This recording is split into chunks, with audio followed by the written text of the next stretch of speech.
માણસની અંદર સફળતા પામવાની તીવ્ર ઈચ્છા હોય ને, એ માણસ મહાસાગર સમુદ્રને પણ પાર કરી લે છે.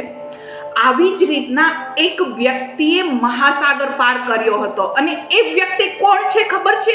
એ વ્યક્તિ છે સ્વામી વિવેકાનંદ.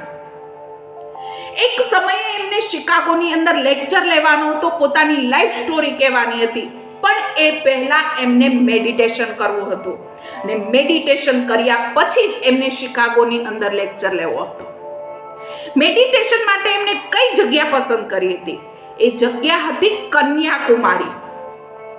કન્યાકુમારીની અંદર મહાસાગરની વચ્ચે એક સરસ મજાનો રોક હતો, જે બેહદ એટ્રેક્ટિવ હતો, જે સ્વામી વિવેકાનંદને બેહદ પસંદ આવ્યો હતો.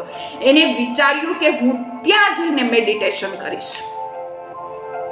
પણ જ્યારે એમને ત્યાં જવાનું હતું, એ દિવસે સમુદ્રની અંદર ખૂબ જ તોફાન આવ્યું.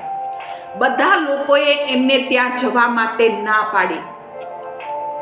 નાવિકોએ પણ ના પાડી કે અમે હોડી લઈને ત્યાં નહીં જઈએ, અમારી નાવ લઈને ત્યાં નહીં જઈએ, કેમ કે સમુદ્રની અંદર ખૂબ જ તોફાન છે.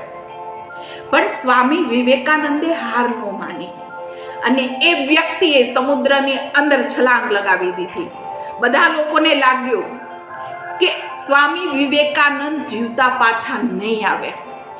પણ એ વ્યક્તિ એ રોક ઉપર પહોંચી, ત્યાં એમને 3 દિવસ મેડિટેશન કર્યું અને શિકાગોની અંદર સફળતાપૂર્વક લેક્ચર આપ્યો. પોતાનો ડંકો શિકાગોની અંદર બજાવી દીધો.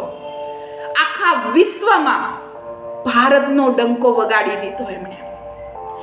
આ તીવ્ર ઈચ્છા હોવી જોઈએ સફળતા પામવા માટે.